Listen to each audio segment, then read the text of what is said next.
स्वागत दोस्तों, आपका चैनल के साथ सामने मोदी में चलेंगे। सबसे पहले को बताएंगे दोस्तों, बारामती के उपचुनाव को लेकर कांग्रेस पार्टी ने लिया है एक ऐसा फैसला जिसकी लोग उम्मीद नहीं कर रहे थे। बताएंगे कांग्रेस पार्टी ने कैसे और क्यों ये बड़ा फैसला लिया है। दोस्तों इसी के साथ में सहयोगी पार्टी के साथ में है खड़े या फिर है विरोध में, बताएंगे डिटेल में क्या है पूरी अपडेट दोस्तों इसी के साथ में चलेंगे। एक और बड़ी अपडेट तो दोस्तों, जहां पर नरेंद्र मोदी को लेकर कथित अपमानजनक शब्द इस्तेमाल करने के मामले को लेकर कोर्ट ने FIR को रद्द कर दिया है। दोस्तों बताएंगे कोर्ट ने क्या अच्छी बात कही है दोस्तों, डिटेल में जानकारी आप तक पहुंचाएंगे। इसी के साथ में चुनाव आयोग से पूछे जा रहे हैं कई तरीके के बड़े सवाल दोस्तों, बताएंगे अलग अलग देशों के राज्यों से लोगों को भेजा जा रहा है। पश्चिम बंगाल दोस्तों खुलेआम चल रहे इस पूरे मामले को लेकर उठ रहे हैं कई तरीके के सवाल और एक एक करके चलेंगे आखिर सारी बड़ी अपडेट। तो लेकिन उससे पहले अगर आप भी मानते हैं कि बारामती के अंदर चुनाव लड़ रही अजित पवार की पत्नी सुनेत्रा पवार के सामने कांग्रेस पार्टी ने अपना उम्मीदवार उतारकर एकदम सही फैसला लिया है और जो अजित पवार के न्याय की मांग ना करे उसके सामने उम्मीदवार उतारना जरूरी था, तो इस वीडियो को लाइक करके लाल बटन दबाकर चैनल को सब्सक्राइब करके बेल आइकन दबाकर कमेंट बॉक्स में अपनी राय जरूर लिखकर बताएगा। दोस्तों चलते हैं सबसे पहले सबसे बड़ी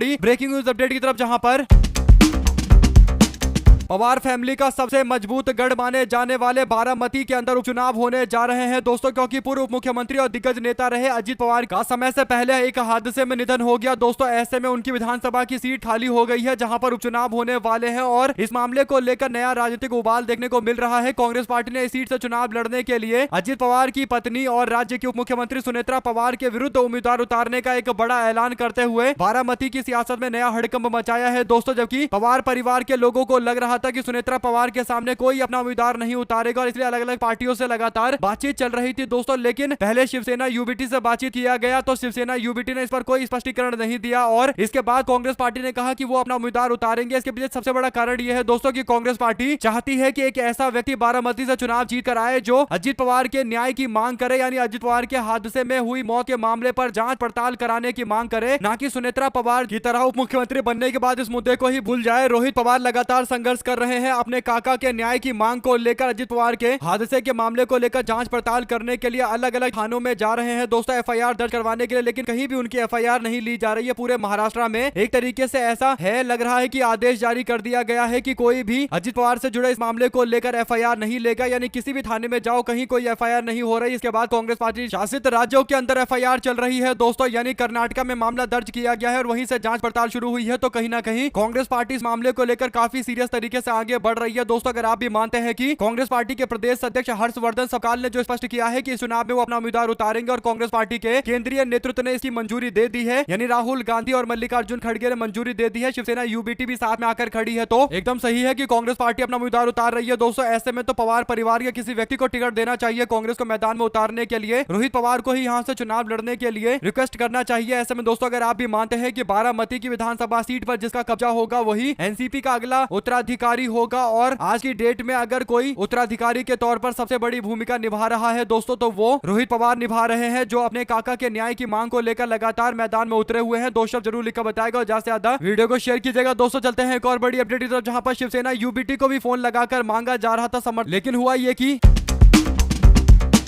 उद्धव ठाकरे ने कहा कि वो इस मामले को लेकर चर्चा कर रहे हैं, सोच विचार कर रहे हैं कि हमें किसको सपोर्ट करना है। एनसीपी के नेताओं के अनुसार कांग्रेस पार्टी के द्वारा उम्मीदवार उतारने की घोषणा के बाद ठाकरे को फोन लगाकर सुनेत्रा पवार ने समर्थन की मांग की है दोस्तों। पवार एनसीपी के उम्मीदवार के रूप में उपचुनाव लड़ रही है, लेकिन शिवसेना यूबीटी ने अभी तक स्पष्ट जवाब नहीं दिया। इससे लग रहा है दोस्तों की शिवसेना यूबीटी भी कहीं ना कहीं पूरी तरीके से कांग्रेस पार्टी की बातों पर समर्थन जताती हुई नजर आ रही है, वरना इतना विचार विमर्श नहीं करना पड़ता। ऐसे में बारामती का चुनाव काफी दिलचस्प होने वाला है, इसमें कोई दो राय नहीं है। आप लोग अपनी राय जरूर लिखकर बताएगा और ज्यादा से ज्यादा वीडियो को शेयर कीजिएगा। दोस्तों साथ साथ चलते हैं एक और बड़ी अपडेट की तरफ, जहां पर देश के अंदर जिस तरीके से नरेंद्र मोदी की आलोचना करने के बाद कार्रवाइयां चल रही है दोस्तों, उन कार्रवाइयों के बीच में एक पॉजिटिव सकारात्मक खबर सामने आती है हिमाचल प्रदेश से जुड़ी हुई, जहां पर हिमाचल प्रदेश के उच्च न्यायालय ने एक चुनावी रैली के दौरान प्रधानमंत्री के खिलाफ कथित तौर पर अपशब्द कहने के आरोप में कांग्रेस के नेता के खिलाफ FIR को रद्द कर दिया है दोस्तों। न्यायालय ने माना कि आरोपों से यह साबित नहीं होता कि लोक प्रतिनिधित्व अधिनियम 1951 की धारा 125 के तहत धर्म, जाति या समुदाय जैसे आधारों पर नागरिकों के विभिन्न वर्गों के बीच में शत्रुता या घृणा को बढ़ावा देने के लिए विवादित टिप्पणी की गई थी। न्यायमूर्ति संदीप शर्मा ने जो बयान दिया है दोस्तों वो काफी दिलचस्प। वो कहते हैं कि ऐसा कोई आरोप नहीं है कि भारत के माननीय प्रधानमंत्री के विरुद्ध अपमानजनक भाषा का प्रयोग करते हुए और अपशब्द का प्रयोग करते हुए, जैसा कि याचिकाकर्ता दावा कर रहा है कि ऐसे अपशब्द इस्तेमाल करके धर्म, जाति या संप्रदाय के बीच में भारत के अंदर अलग अलग वर्गों के बीच में शत्रुता या घृणा फैलाई गई है। यानी नरेंद्र मोदी के लिए अपमानजनक पोस्ट करने का मतलब ये नहीं कि दो समुदायों के बीच बीच में हिंसा भड़काई जा रही है। न्यायालय ने कहा कि भारतीय दंड संहिता की धारा 504 के अंतर्गत कोई मामला नहीं बनता है। जिस व्यक्ति को याचिकाकर्ता द्वारा कथित रूप से जानबूझकर अपमानित किया गया था उसे कभी शिकायत दर्ज नहीं करवाई, यानी नरेंद्र मोदी ने आकर यहाँ शिकायत दर्ज नहीं करवाई, तो आप यहाँ पर आकर शिकायत दर्ज करवा रहे हो कि दो समुदाय के बीच में मोदी की आलोचना करते हुए हिंसा भड़काई जा रही है। तो ये बात गलत है, ऐसा कुछ नजर नहीं आता है। कुल मिलाकर दोस्तों कोई भी जाकर कांग्रेस पार्टी के नेता के खिलाफ मामला दर्ज करवा देता है, लेकिन अब कोर्ट ने जो आदेश जारी किया है, कहीं ना कहीं दूसरे जो कोर्ट है देश के अंदर दोस्तों उनके लिए एक बड़ा उदाहरण है कि ऐसे मामले को देखा जाना चाहिए। अगर कोई नरेंद्र मोदी पर टिप्पणी करता है तो इसका यह मतलब नहीं कि दो समुदाय के बीच में आपसी विवाद खड़ा कर रहा है। आप लोग पूरे मामले अपनी राय जरूर लिखकर बताएगा दोस्तों, और जस्टिस शर्मा की इस टिप्पणी पर आपकी क्या राय है लिखिएगा जरूर। साथ साथ चलते हैं एक और बड़ी अपडेट तरफ, जिसमें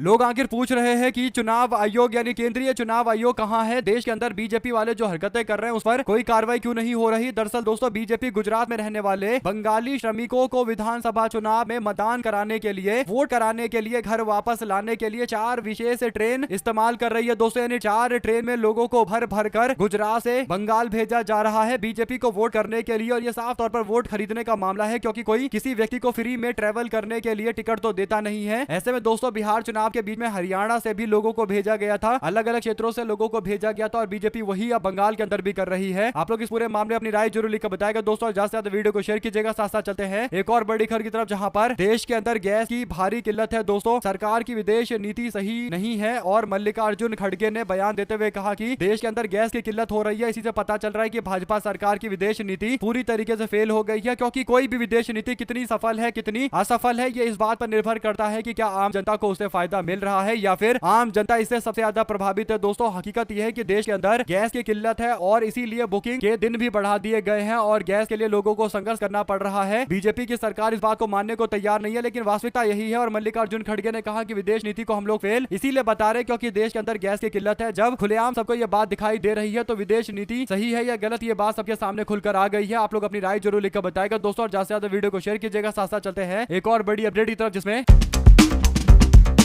कांग्रेस पार्टी ने उत्तर प्रदेश के विधानसभा चुनाव 2027 को लेकर दलित वोट बैंक को साधना शुरू कर दिया है दोस्तों। पार्टी ने इस क्रम में देश के पूर्व उप प्रधानमंत्री जगजीवन राम जी की पुत्री और लोकसभा की पूर्व अध्यक्ष मीरा कुमार को मैदान में उतार दिया है दोस्तों। कांग्रेस पार्टी के प्रदेश मुख्यालय में शनिवार को पूर्व उप प्रधानमंत्री बाबू जगजीवन राम जी की पुत्री को लोकसभा के पूर्व अध्यक्ष मीरा कुमार को मैदान में उतारा गया है दोस्तों। कांग्रेस पार्टी प्रदेश मुख्यालय में शनिवार को पूर्व डिप्टी प्राइम मिनिस्टर बाबू जगजीवन राम जी की जयंती की पूर्व संध्या पर आयोजित कार्यक्रम में दलित पूर्व सांसद और पूर्व विधायक का सम्मान करती हुई नजर आई दोस्तों। समारोह में मुख्य अतिथि के रूप में मीरा कुमार मौजूद थी, और वक्ता के तौर पर प्रोफेसर रतन लाल मौजूद थे। उत्तर प्रदेश मुख्यालय के अंदर लोकसभा के पूर्व स्पीकर मीरा कुमार ने कहा कि कांग्रेस बदलाव लेकर आएगी, अभी तो बहुत कुछ करना है कांग्रेस पार्टी को। उन्होंने कहा कि आज भी हमारे देश के अंदर दलित समाज के लोगों के साथ अन्याय हो रहा है। जाति व्यवस्था अमर बेल की तरह है, यानी इसको हटाने के लिए काफी संघर्ष करना पड़ेगा। देश को इससे मुक्ति दिलाना काफी जरूरी है। उन्होंने कांग्रेस पार्टी के नेताओं को नसीहत दी कि अनुभव के साथ साथ हमको जोश के साथ भी आगे बढ़ना चाहिए। पूर्व प्रधानमंत्री की जयंती के एक दिन पहले आयोजित समता दिवस समारोह में उन्होंने कहा कि उनके पिता हमेशा से कहते थे कि तुम बहुत सौभाग्यशाली हो कि अछूत परिवार में पैदा हुए हो, इसी कारण तुम्हारे लिए संघर्ष करना तुम्हारी एक ताकत है। उन्होंने कानपुर के अंदर अपने ननिहाल का हवाला देते हुए कांग्रेस कार्यकर्ताओं से सीधा संवाद किया और कहा कि हमको सामाजिक न्याय के लिए और तेजी से आगे बढ़ना चाहिए और हम लोग आगे बढ़ेंगे। दलित समाज के उत्थान की बात को लगातार आगे बढ़ाते उन्होंने कहा कि आने वाले दिनों के अंदर दलित समाज के उत्थान के लिए और कई बड़े काम करने पड़ेंगे। साथ साथ दोस्तों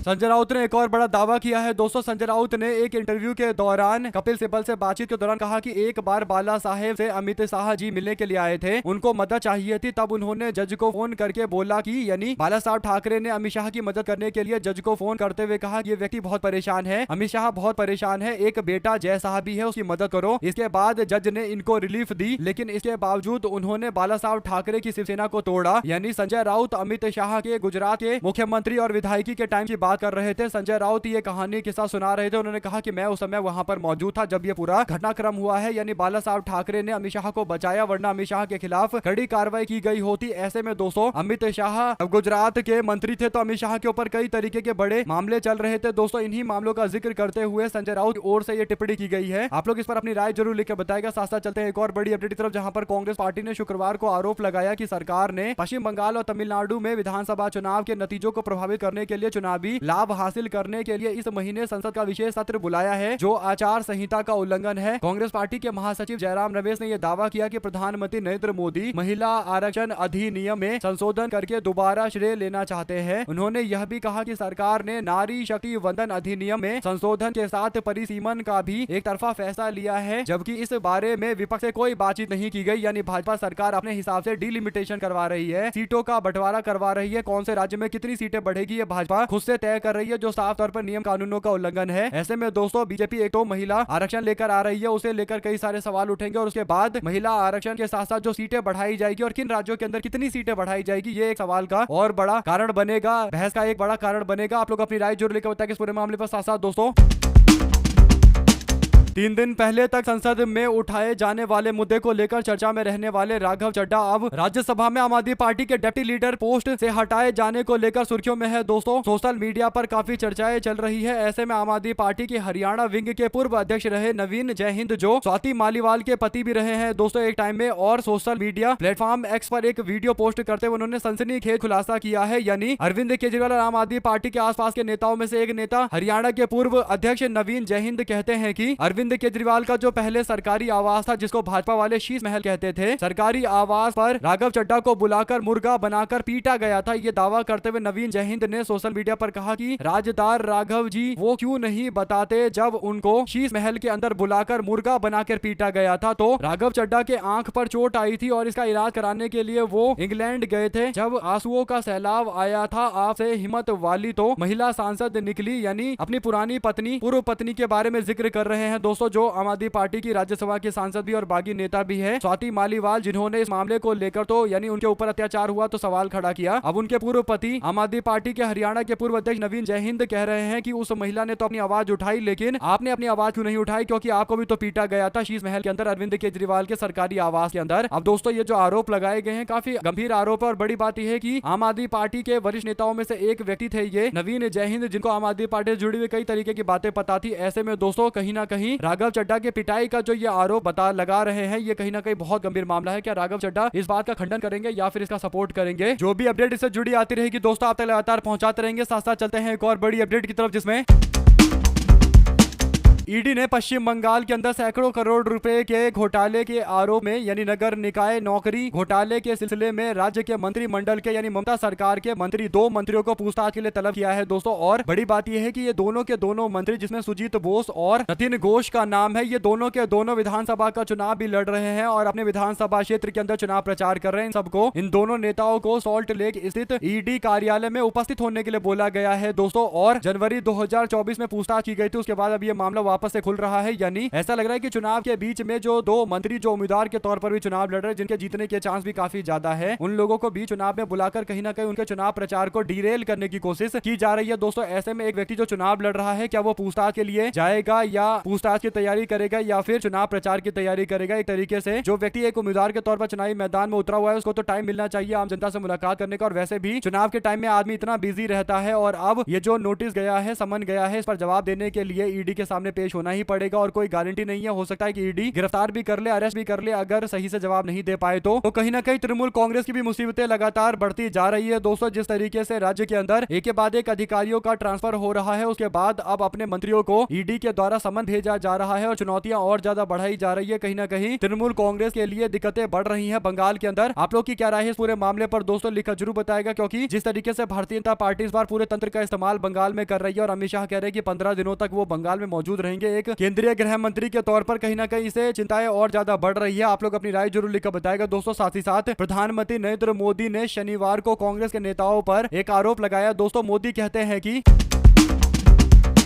कांग्रेस पार्टी चाहती है कि जो खाड़ी के देश हैं, यानी जो गल्फ कंट्री हैं, वो भारत को दुश्मन देश माने और अमेरिका और ईरान के बीच चल रहे संघर्ष में भारत को अपना दुश्मन देश, खाड़ी देश माने। इसके लिए कांग्रेस पार्टी लगातार बयानबाजी कर रही है। प्रधानमंत्री नरेंद्र मोदी कहते हैं कि कांग्रेस चाहती है कि वेस्ट एशिया के देश के भारत को अपना दुश्मन समझे। हम यहाँ ऐसा कोई बयान दे दे जिसे गल्फ कंट्री भारत के खिलाफ खड़े हो जाए और भारतीयों को बाहर निकाल दे, इसलिए कांग्रेस पार्टी गल्फ कंट्री को नाराज करने वाला बयान दे रही है। यानी दोस्तों कांग्रेस पार्टी विपक्ष में है और कांग्रेस पार्टी विपक्ष में होने के नाते आम जनता से जुड़े हुए सवाल पूछ रही है। तो नरेंद्र मोदी को लगता है कि गल्फ कंट्री में देश की विदेश नीति को प्रभावित करने के लिए बयान दिया जा रहा है। हालांकि कांग्रेस पार्टी के बयान से नरेंद्र मोदी को लग रहा है कि गल्फ कंट्री के साथ में संबंध खराब हो सकते हैं, लेकिन जो बजरंग दल और हिंदुत्ववादी संगठन के लोग देश के अंदर कर रहे हैं, उनकी हरकतों से क्या गल्फ कंट्री के साथ में भारत के संबंध खराब नहीं हो रहे? इस बात का जवाब तो नरेंद्र मोदी को देना चाहिए। कांग्रेस पार्टी पर आरोप मरने से पहले बताना चाहिए कि नरेंद्र मोदी किस आधार पर यह दावा कर रहे हैं। मोदी कहते हैं कि कांग्रेस पार्टी पैनिक फैलाने की कोशिश कर रही है, मोदी को गाली देने का मौका मिल जाए यही मौका ढूंढते रहते हैं ये लोग। राजनीति अपनी जगह है, चुनाव आते जाते हैं। मेरे लिए केरल के लोगों की सुरक्षा सबसे बड़ा काम है। कुल मिलाकर दोस्तों, अगर आप भी मानते हैं कि नरेंद्र मोदी के लिए अगर चुनाव से बड़ा पूरा मिडिल ईस्ट वाला मामला होता तो नरेंद्र मोदी लोगों से बातचीत कर रहे होते, अपने पूरे अधिकारियों के साथ टीम बनाकर काम कर रहे होते कि देश के अंदर एलपीजी का शॉर्टेज ना हो, देश के अंदर पेट्रोल डीजल की कमी ना हो, ईंधन की कोई कमी ना हो। लेकिन नरेंद्र मोदी तो चुनाव प्रचार में व्यस्त है दोस्तों। जो नरेंद्र मोदी को 10-10, 12-12 घंटे काम करना चाहिए था, अलग अलग देशों से संपर्क साधना चाहिए था, कहां से किस तरीके से तेल लेकर आना है, गैस लेकर आना है, इस बारे में विचार विमर्श करना चाहिए था। तो नरेंद्र मोदी 6-6, 8-8, 10-10 घंटे बल्कि पूरा दिन दोस्तों चुनाव प्रचार में दे रहे हैं। तो जो प्रधानमंत्री पूरे दिन चुनाव प्रचार ही कर रहा है तो उसके पास कहां टाइम बचता होगा कि वो वेस्ट एशिया और तमाम राजनीति को देखे कि कहां से भारत के लिए तेल आ रहा है, कहां से नहीं आ रहा, कहां दिक्कतें आ रही है, किस देश से बात करनी है। तो नरेंद्र मोदी को कम से कम कांग्रेस पार्टी को लेकर तो ज्ञान नहीं देना चाहिए। आपकी क्या राय है दोस्तों, लिखकर जरूर बताएगा। साथ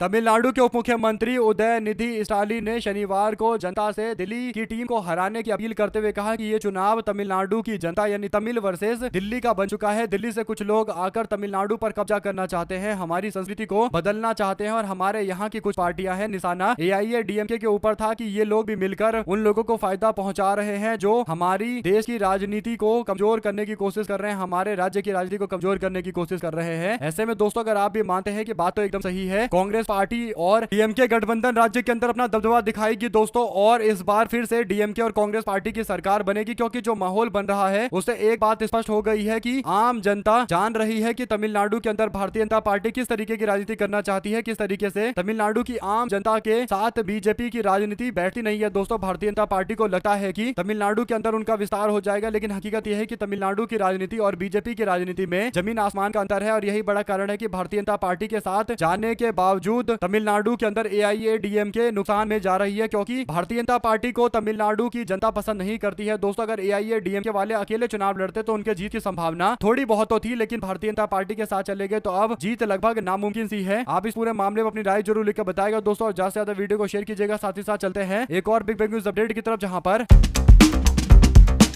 भारतीय जनता पार्टी की कार्यकारिणी में हत्या के एक आरोपी को जिला मंत्री का पोस्ट दिया गया है दोस्तों, जिसे लेकर जोरदार तरीके का विवाद खड़ा हो गया। आपको बता दें कि विवाद का सबसे बड़ा कारण यह है कि भारतीय जनता पार्टी ने एक ऐसे व्यक्ति को, लालचंद यादव को जिम्मेदारी दी है जो 2020 के प्रधानी के चुनाव के दौरान महाराजगंज के अंदर गोंदापुर गाँव के निवासी ओमकार दुबे की हत्या का आरोपी है दोस्तों। और मामले में महाराजगंज थाने ने 19 लोगों के खिलाफ केस दर्ज किया था, इसमें लालचंद यादव का नाम भी शामिल है। ऐसे में भारतीय जनता पार्टी ने इस व्यक्ति को जिम्मेदारी दी है दोस्तों, और इस व्यक्ति को जिला मंत्री बनाया है। तो इससे आप लोग समझ सकते हैं कि भारतीय जनता पार्टी की क्या मानसिकता है। अब लालचंद यादव को बीजेपी का जिला मंत्री बनाए जाने को लेकर प्रदेश अध्यक्ष पंकज चौधरी से सवाल पूछा गया तो उन्होंने इसका कोई जवाब नहीं दिया है दोस्तों। मामले को टाल रहे हैं, लेकिन काफी गंभीर मामला है। ऐसे में भारतीय जनता पार्टी के संगठन के विस्तार के नाम पर जिस तरीके से पहले अयोध्या के अंदर एक 30 से ज्यादा क्रिमिनल मुकदमों में जिस व्यक्ति का नाम था दोस्तों, उसको जिम्मेदारी दी गई थी, वैसे ही अब ये मामला आजमगढ़ से सामने आया है। आप लोग इस पूरे मामले अपनी राय जरूर लिखकर बताएगा, और ज्यादा से ज्यादा वीडियो को शेयर कीजिएगा। साथ साथ राहुल गांधी ने 4 अप्रैल को आरोप लगाया कि केंद्र सरकार चीनी सीसीटीवी कैमरों और डिजिटल प्लेटफॉर्म के माध्यम से विदेशी निगरानी के जोखिम की सीमा को पा रही है, और दावा किया गया है कि इससे नागरिकों की सुरक्षा खतरे में पड़ रही है। जो काम ईरान और इजराइल के बीच में हो रहा है दोस्तों, यानी सीसीटीवी कैमरा हैक करके पूरी रिकॉर्डिंग करके कई तरीके के राजनीतिक किलिंग चल रही है, यानी उससे पता चल रहा है कि सीसीटीवी कैमरे का इस्तेमाल कैसे किया जा सकता है एक रिकॉर्ड करने के लिए और लाइव ट्रेसिंग करने के लिए। ऐसे में चाइना से मंगा कर कैमरा भारत के अंदर जो लगाए गए हैं, वे कैमरे भारत में खतरनाक हो सकते हैं। राहुल गांधी ने इसी बात का जिक्र करते हुए फेसबुक पर पोस्ट करते हुए लिखा कि सरकार अपनी विफलताओं को छुपाने के लिए लोगों को अंधेरे में रखने की कोशिश कर रही है। उन्होंने कहा कि यह भारत को अंधेरे में रखने की एक सोची समझी साजिश है। गांधी ने दावा किया कि सार्वजनिक उपयोग में चीनी मूल के सीसीटीवी कैमरे पर प्रतिबंध के बावजूद इस तरीके के उपकरण सरकारी भवनों के अंदर लगाए जा रहे हैं और ये खतरा और ज्यादा बढ़ा देते हैं। उन्होंने कहा कि प्रतिबंधित चीनी ऐप्स बदले हुए नाम से फिर से सामने आ रहे हैं। विदेशी AI प्लेटफॉर्म संवेदनशील डेटा को संशोधित कर रहे हैं और सरकार सरकार इस बारे में बिल्कुल कुछ नहीं कह रही है। उन्होंने आगे कहा कि यह मुद्दा लोकसभा के अंदर एक गैर तारांकित प्रश्न के माध्यम से इलेक्ट्रॉनिक्स और सूचना प्रौद्योगिकी मंत्रालय के समक्ष उठाया गया है, जिसका जवाब इनको देना चाहिए। मामले को टाला जा रहा है। साथ साथ